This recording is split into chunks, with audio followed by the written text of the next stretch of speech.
Jesus amado. Hoje foi bom que o Alex já adiantou uma parte da mensagem já.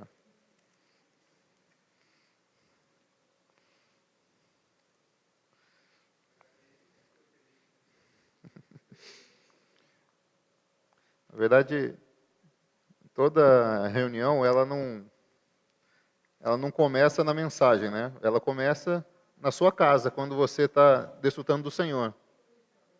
Como nós vimos ontem, quando nós cremos no Evangelho, nós recebemos uma pessoa, essa pessoa é Cristo, que tem muitas características, que tem algo muito precioso para nós, que é a sua glória, que quer dispensar suas riquezas para nós. Mas quando nós acessamos tudo isso, nós descobrimos que nós não devemos ficar sozinhos. E aí, por isso que Paulo, quando ele vai falar às igrejas, ele fala sobre Cristo, mas logo ele fala sobre as necessidades da igreja. Então, quando nós recebemos Cristo, nós sentimos a necessidade de estar junto com os irmãos. Como nós vimos ontem, quando Paulo recebe a luz ali em Atos capítulo 9, ele recebe uma repreensão de Jesus falando que ele estava sendo perseguido. Mas como ele poderia perseguir Jesus? Ele estava perseguindo as outras pessoas que estavam invocando o nome do Senhor, que estavam congregando ali em nome de Jesus. Mas Jesus fala, indaga Paulo, dizendo que ele é quem estava sendo perseguido. Ali Paulo tem uma grande visão que vai ser ministrada nessas diversas cartas. O corpo de Cristo. Paulo ali ele viu que os cristãos eles não eram seres individuais, mas era apenas um único ser coletivo. Essa é uma visão que explode a cabeça de Paulo e deveria explodir a nossa cabeça. Todos nós, embora sejamos muitos e tenhamos muitas características que são totalmente respeitadas, é por isso que Paulo, no capítulo 12 de 1 Coríntios, ele vai falar sobre as características individuais de cada cristão, mas constituem um único organismo, um único corpo de Cristo. Onde a cabeça é Cristo, onde quem dá as ordens é Cristo, onde toda a vida flui a partir de Cristo. Então nós, membros, nós trazemos aquilo que é inato ao nosso ser, não ao nosso ser caído, mas ao nosso ser individual. E nós colocamos isso à disposição da igreja, onde Cristo, a partir de nós, é usado para ministrar vida entre cada um de nós. Paulo, em Efésios capítulo 3, versículo 17, ele fala assim: e assim pela fé, que Cristo habite no coração de vocês. É isso que nós vimos ontem. Cristo está em nosso coração e Ele está ministrando ao nosso coração. Estando vocês enraizados e alicerçados em amor. Mas aqui no versículo 18 ele diz, isso para que, ou seja, isso com a finalidade de que com todos os santos vocês possam compreender. Veja, Cristo habitar no nosso coração não é a finalidade final. A finalidade final é nós nos ajuntarmos com todos os santos a fim de compreender algo superior. Qual é a largura, qual é o comprimento, qual é a altura, qual é a profundidade e conhecer o amor de Cristo que excede todo entendimento. Nós, individualmente, como cristãos individuais, jamais seremos capazes de conhecer plenamente o amor de Cristo sozinhos. Nós precisamos de todos os santos. É por isso que Deus nos coloca, a partir da visão que Paulo teve, num corpo. Esse corpo é o corpo de Cristo. Para que vocês fiquem cheios de toda a plenitude de Deus. Então lembra que a plenitude de Deus foi ministrada a Cristo e a plenitude de Cristo está sendo ministrada à igreja? Nós hoje temos acesso a tudo o que é próprio de Deus. Veja, Deus que era inacessível, inalcançável, com seus atributos, hoje Ele está disponível a nós. Agora, isso não é disponível a nós individualmente, mas coletivamente. Em 1 Coríntios capítulo 12, que é o capítulo mais tradicional, embora Paulo cite em várias cartas sobre a questão do corpo de Cristo, no versículo 27, Diz, ora, vocês são o corpo de Cristo, individualmente, um único corpo de Cristo. Mas individualmente, membros desse corpo.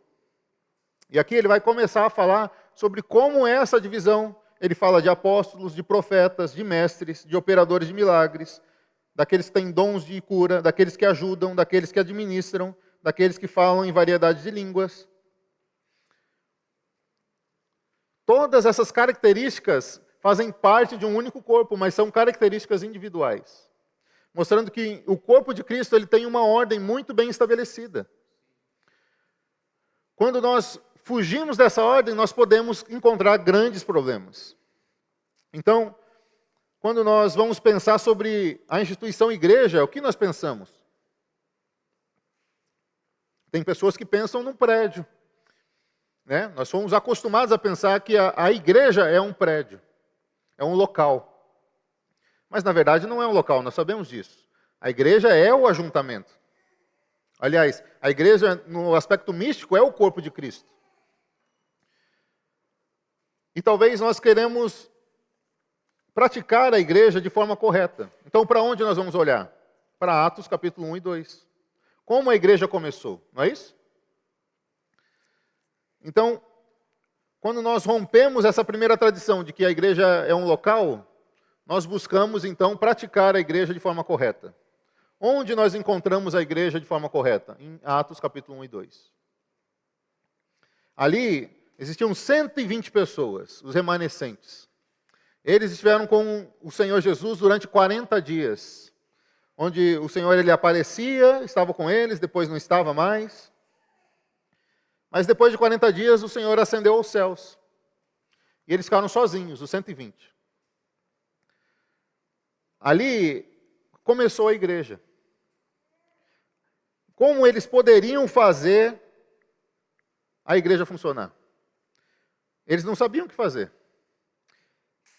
Então, em Atos capítulo 1, versículo 14,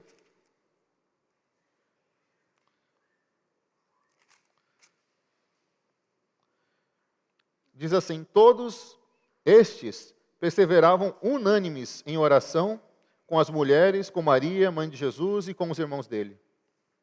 Ali, a única coisa que eles poderiam fazer era orar ao Senhor. Como eles fariam a obra de sair de Jerusalém, ir para Samaria, toda a Judéia e até os confins da terra? Eles não faziam a mínima ideia. Então ali existia uma dependência total, mesmo tendo ouvido muitas palavras do Senhor durante 3 anos e meio, depois mais os 40 dias que Jesus apareceu ali, ainda era insuficiente para eles terem uma consistência de como eles deveriam começar então a igreja.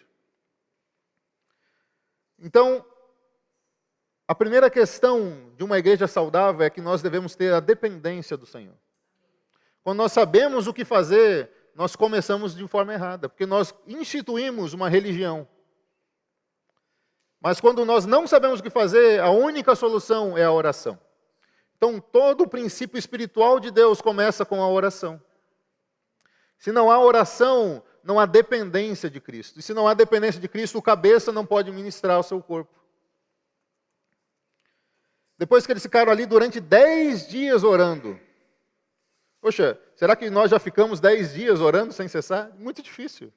Mas eles não sabiam mais o que fazer. Eles ficaram ali 10 dias orando. Mas no capítulo 2, versículo 1 fala, ao cumprir-se o dia de Pentecostes, estavam todos reunidos no mesmo lugar. Não era uma igreja? Estavam todos reunidos no mesmo lugar. Era uma igreja, um ajuntamento. De repente veio do céu um som como de vento impetuoso. Encheu toda a casa onde estavam sentados. E apareceram distribuídas entre eles línguas como de fogo, os quais pousaram sobre cada um deles. E todos ficaram cheios do Espírito Santo e começaram a falar outras línguas, segundo o Espírito lhe concediam que falavam. Aqui eles foram cheios do Espírito Santo. Então a obra da igreja não é feita por cada um de nós, individualmente, mas é feita pelo próprio Espírito Santo. Como eles começaram a ser enchidos pelo Espírito Santo? Aqui parece que foi algo sobrenatural. E que começou a acontecer aqui, mas não começou. Ele começa a acontecer com os 10 dias de oração. O encher-se do Espírito Santo não é um evento sobrenatural. de Pentecostes, embora seja muito atribuído. Ele é um resultado dos 10 dias de oração. Quando o Espírito Santo enche eles, a atitude deles muda. Pedro, há 50 dias atrás, tinha negado o Senhor 3 vezes, tinha fugido. Todos os seus discípulos o abandonaram. Os mais próximos, quem dirá os 120. Mas ali estavam cheios do Espírito Santo e a atitude deles mudou. No seguinte do capítulo 2, no versículo 14, diz: Então Pedro se levantou junto com os 11, e erguendo voz, dirigiu-se à multidão nesses termos. E aqui Pedro prega o Evangelho. Aqui ele justifica o seu Cristo. Ele bate no peito, falando que Jesus, que eles crucificaram, que eles mataram, era Senhor e Cristo. Como uma pessoa tão medrosa como Pedro, que 50 dias atrás estava fugindo, estava tão intrépido na palavra de Deus? Porque estava cheio do Espírito Santo, nós sabemos. Mas por que ele estava cheio do Espírito Santo? Porque ele orou durante 10 dias. E porque eles estavam reunidos. Veja, o princípio da igreja aqui está estabelecido. O ajuntamento, a oração, se encher do Espírito e o ministrar da palavra. Ministrar a palavra aqui, ministrar a palavra principalmente para as outras pessoas que estão fora. Aqui é a comissão principal de Deus. Quando a igreja é estabelecida, qual é o fruto desse ministrar da palavra? As pessoas são batizadas e começam a ter tudo em comum. Então, no versículo 42 do capítulo 2, é o desejo de toda a igreja. Todos nós que se reunimos como igreja, nos reunimos como igreja, temos esse desejo. Buscamos esse propósito de capítulo 2, versículo 42. E perseveravam na doutrina dos apóstolos, na comunhão, no partir do pão e nas orações. Em cada alma havia temor, e muitos prodígios e sinais eram feitos por meio dos apóstolos. Todos os que criam estavam juntos e tinham tudo em comum. Ora, isso não é um viver completo do corpo de Cristo? É. Vendiam suas propriedades e bens, distribuindo o produto entre todos à medida que alguém tinha necessidade. Diariamente perseveravam unânimes no templo, partiam o pão de casa em casa, tomavam suas refeições com alegria e singeleza de coração, louvando a Deus e contando com a simpatia de todo o povo. Enquanto isso, o Senhor lhes acrescentava dia a dia os que iam sendo salvos. Aqui mostra que a obra não é humana. Muitas vezes nós fazemos parte da administração da igreja, ficamos preocupados em como ganhar mais pessoas. Ora, nós não podemos fazer nada para acrescentar uma alma a Cristo. Nada. Não há nada que você possa fazer. Nada. Mas se nós estamos em oração, cheios do Espírito, e com a palavra que vem desse encher do Espírito, o Senhor, o próprio Senhor, nos acrescenta dia a dia. Esse é um resultado de uma igreja saudável. Todas as outras coisas que foram inventadas pelo homem são a falsa religião. Quando nós entendemos isso, nosso comportamento na igreja deve mudar. Nós devemos ficar muito mais impactados em ter comunhão com o Senhor, em se encher do Espírito, do que com as outras coisas que podem parecer relevantes, mas na realidade não são. Porque senão nós podemos confiar na nossa mão, naquilo que nós podemos fazer, nos métodos que nós conhecemos. Não, dessa forma não está legal, eu não concordo com essa forma. Se fizesse dessa forma, com certeza traria muito mais resultado. Você está enganando a você mesmo. Porque, independente da forma que seja feita, se não for com oração, com o Espírito, com a palavra, o Senhor não vai acrescentar uma viva alma.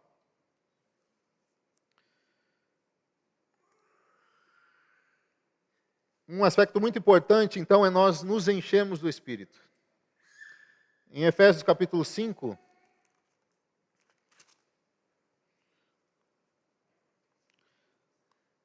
versículo 18 diz: E não se embriaguem com vinho, pois isso leva à devassidão, mas deixem-se encher do Espírito. Ora, ali eles se encheram do Espírito com a oração. Mas a oração, ela é algo que também existem uns bloqueios mentais que nós temos. Como nós viemos de uma tradição muito longa da igreja, onde a oração é uma grande reza, nós temos um modelo de oração. Não temos um modelo de oração. Aquilo é oração, qualquer outra coisa não é oração. Quando, na verdade, a oração é a comunicação, é você estar diante de Deus face a face. Tudo que você ministra de Deus e recebe de Deus é uma oração. Lembrando que toda oração gera o receber do Espírito Santo. Então, aqui ele fala para nós nos enchermos do Espírito Santo. Mas aqui ele não fala sobre oração, ele fala sobre falando entre vocês com salmos, hinos e cânticos espirituais. Cantando e louvando com o coração ao Senhor. Dando sempre graças por tudo ao nosso Deus e Pai, em nome de nosso Senhor Jesus Cristo. Dar graças ao nosso Deus não é uma oração? É uma oração. E os cânticos que nós cantamos não são grandes orações? São grandes orações. Olha, são orações que deram tão certo que Rude Cruz foi escrita sei lá quando. 1912. Ou seja, mais de 100 anos. Nós continuamos cantando. Não foi uma composição para vender discos, não. Aquela pessoa que escreveu não estava pensando em muitas igrejas cantarem, não. Ali era uma oração que alguém escreveu e para orar sempre, cantou. E aí a igreja começou a cantar. Muitas vezes nós não sabemos como orar. Ora, se a maioria de nós fosse orar, fazer uma oração, a nossa oração seria uma petição, que é apenas um item da oração. Nós pedimos a Deus. Nós achamos que oração é pedir a Deus, e não é. É apenas um item. Mas o grande item de uma oração são as ações de graça. O que são ações de graça? São louvor a Deus. Então, quando nós louvamos ao Senhor, nós estamos fazendo uma oração a Ele.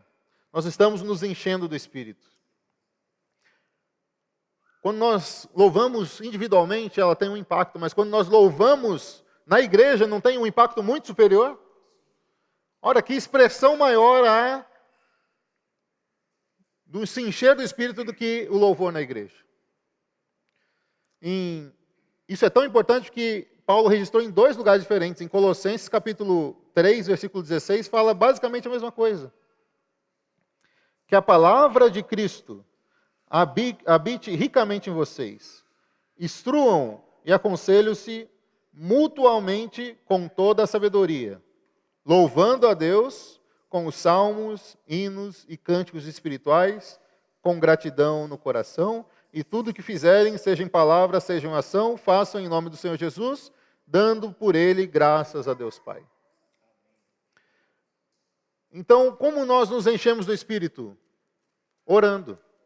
Mas a oração pode parecer algo muito pesado para você. Aí eu pergunto para você, você ficaria 10 dias orando?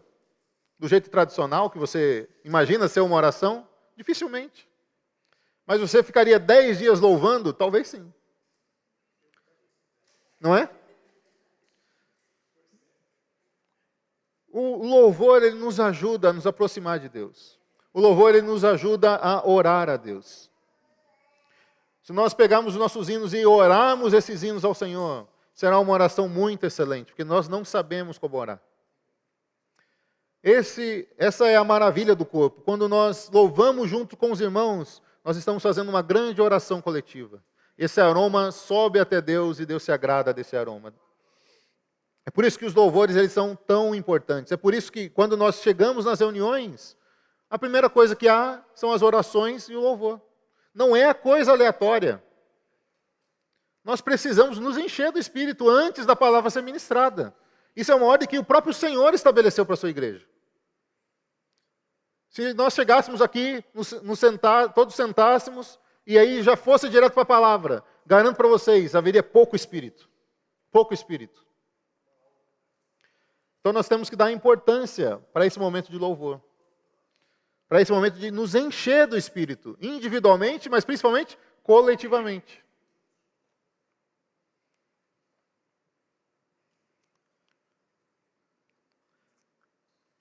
É interessante porque no capítulo 3, versículo 16, que nós lemos aqui, de Colossenses, ele fala para nós nos enchermos da palavra.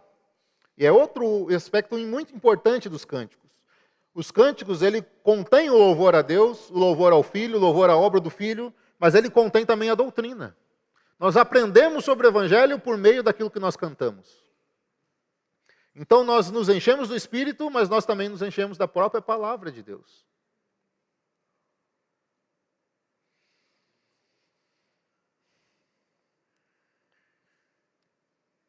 Em Atos capítulo 13, Paulo, depois de, talvez 15 anos, ele estava numa igreja chamada Antioquia. Capítulo 13 mostra ali que havia na igreja de Antioquia profetas e mestres. E ali vai citar Barnabé, vários outros, e Saulo como o último ali, o menor deles. E aqui tem um aspecto muito importante que obedece essa ordem. Enquanto eles estavam adorando o Senhor e jejuando. Ou seja, eles estavam, em outras versões diz, orando. Mas essa versão diz, adorando. O Espírito Santo disse. E aqui o Espírito Santo não ministrava de forma exterior, como no Antigo Testamento. Como que o Espírito Santo disse a eles? Durante a oração. Separai-me agora Barnabé e Saulo para a obra que os tenho chamado. Então, jejuando e orando, impondo as mãos a eles, os despediram. A obra missionária começa da mesma forma que a igreja começa. Com oração, com adoração, com o Espírito. Quando nós obedecemos essa ordem, nós temos uma igreja saudável. Então isso é um princípio imutável de Cristo para a sua igreja. Várias outras coisas administrativas, elas podem acontecer. Mas se nós não obedecemos esse princípio no nosso serviço a Deus, nós estaremos cometendo um erro gravíssimo de edificar sobre madeira, feno e palha.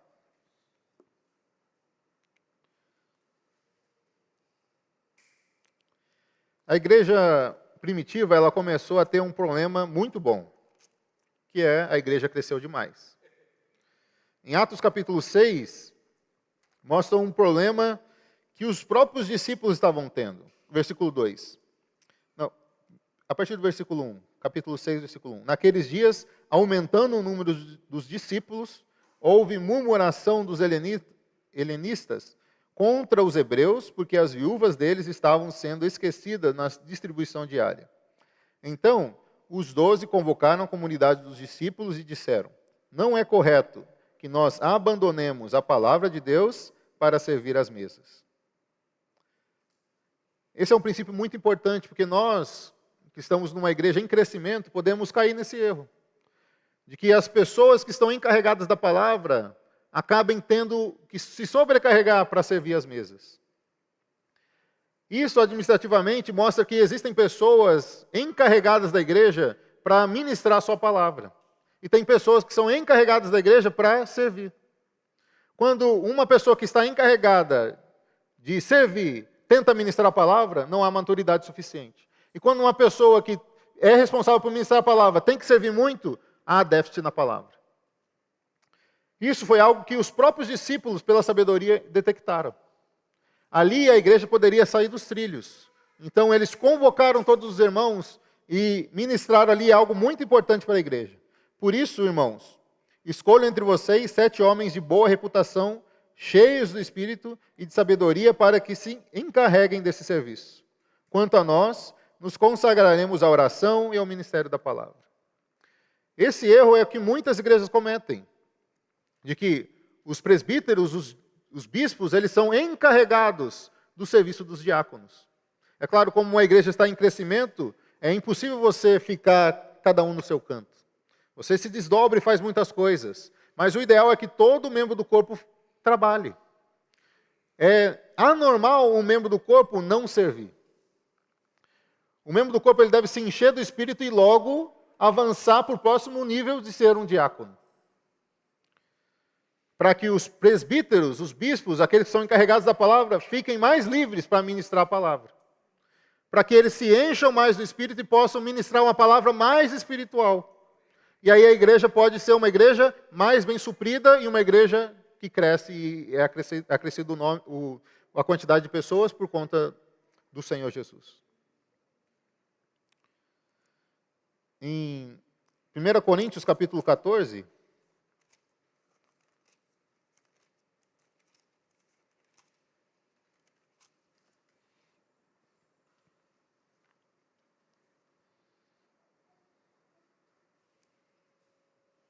versículo 40,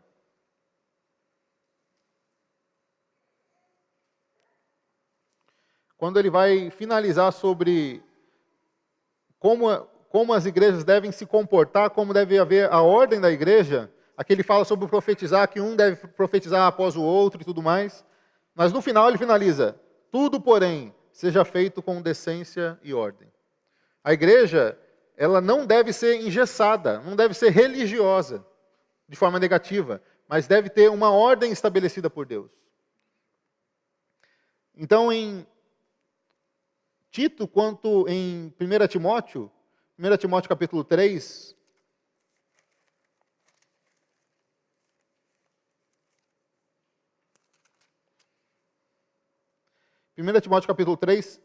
só vou ler aqui o tema do início desse capítulo, fala assim: as qualificações dos bispos e dos diáconos.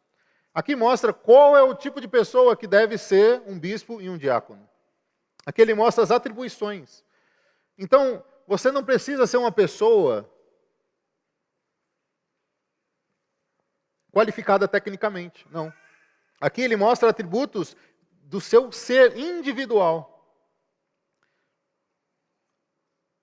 Vou ler sobre os diáconos aqui, no versículo 8. Do mesmo modo, quanto aos diáconos, é necessário que sejam respeitáveis, de uma só palavra, não inclinados a muito vinho, não gananciosos, conservando o ministério da fé com a consciência limpa, devem ser primeiramente experimentados, devem ser irrepreensíveis no diaconato, as mulheres devem ser respeitáveis, não maldizentes, moderadas, fiéis em tudo. Tudo isso são princípios do nosso ser, do nosso caráter. Nós devemos ser pessoas preparadas para exercer a função que Deus nos deu. Então nós temos que trabalhar no nosso ser individual também.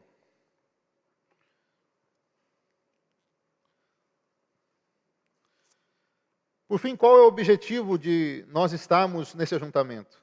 O próprio Paulo termina aquele versículo, aquele trecho que nós começamos lendo em Efésios.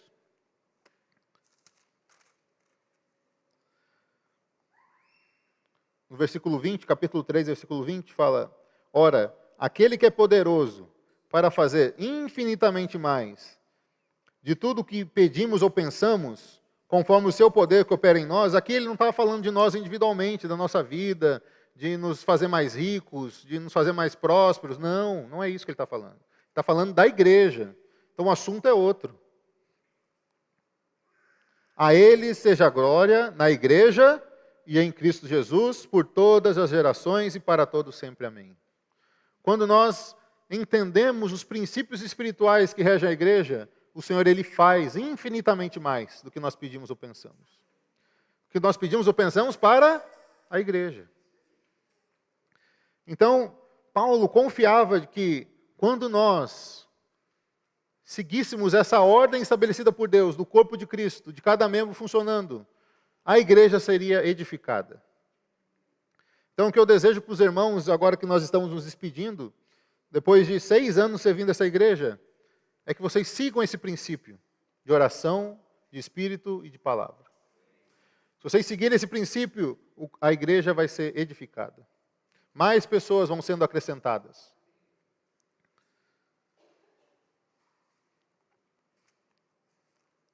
Um último versículo em Filipenses capítulo 2 mostra como deve ser o nosso comportamento.